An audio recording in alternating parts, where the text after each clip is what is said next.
अहम खबर है कि इलेक्शन कमीशन ने सलमान अकरम की आज़ाद उम्मीदवार करार देने के खिलाफ दरखास्त पर फैसला महफूज कर लिया है। चीफ इलेक्शन कमिश्नर ने कहा, पीटीआई उम्मीदवारों ने पहले पार्टी का टिकट जमा कराया, अगर अलायंस हुआ था तो कागजात नामजदगी जमा कराते वक्त पीटीआई नजरियाती का टिकट जमा कराते। सियासी इत्तेहाद के लिए इलेक्शन कमीशन से पेशगी इजाजत लेना भी जरूरी है। फौजिया चौधरी हमारे साथ मौजूद हैं। जी फौजिया।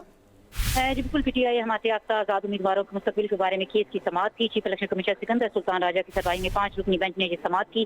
दरखास्त गुजार जो है सलमान अकरम राजा के वकील जो है समीर खोसा, वो इलेक्शन कमीशन में पेश हुए। उन्होंने कहा और हाई कोर्ट में इस केस का सीपीए फाइल जो किया हुआ है, अगर आपने लाहौर हाई कोर्ट में दलाइल देने हैं तो हम केस सुन सकते हैं। उसके साथ साथ लाहौर हाई कोर्ट का यही हुक्म है कि इलेक्शन कमीशन इस मामले को सुने। सलमान अकरम से वकील ने अपने दलाइल का आगाज करते हुए कहा कि हमने बैलेट पेपर में कोई तब्दीली नहीं चाहते। हमने इस्तदा किया कि रूल्स 94 को खत्म किया जाए और इस बेंच के पास रूल्स खत्म करने का इख्तियार है। रूल्स खत्म करने के लिए आपके पास सुप्रीम कोर्ट से रुजू करना चाहिए था और इंतखाबी रूल्स इलेक्शन कमीशन ने बनाए हैं, ये खत्म हो सकते हैं। और इसके साथ साथ पाकिस्तान तहरीक इंसाफ इलेक्शन कमीशन के पास रजिस्टर्ड जमात है, उनका ये कहना था, जिस पर मेंबर केपीके ने कहा कि पीटीआई कानूनी तौर पर इंतखाबात में हिस्सा नहीं ले रही। इलेक्शन कमीशन की जारी पार्टी लिस्ट में पीटीआई का जो नाम है वो शामिल है, वकील ने कहा, और इसका मतलब है पार्टी फहरिस्त पर नजरसानी करनी चाहिए और पाकिस्तान तहरीक इंसाफ खत्म नहीं हुई, सिर्फ निशान वापस लिया गया है।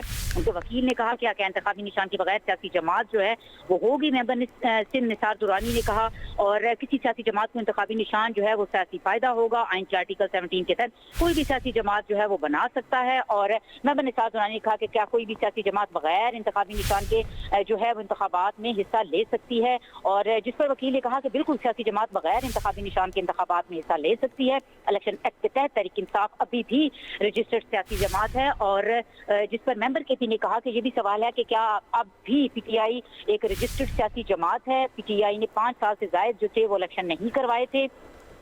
और इस्लाम महमूद जतोई जो मेंबर है, उनका कहना था कि अब तो पार्टी में कोई ओहदेदार नहीं तो टिकट कैसे जारी हुए। और जिस पर वकील ने कहा कि जब पार्टी टिकट जारी हुए तो बैरिस्टर गोहर तहरीक इंसाफ के चेयरमैन थे और टिकट जारी करते वक्त पेशावर हाई कोर्ट आर्डर के मुताबिक बैरिस्टर गोहर जो थे वो चेयरमैन थे। और उसके साथ साथ मेंबर पंजाब ने कहा कि ठीक है फौजिया, बहुत शुक्रिया आपका।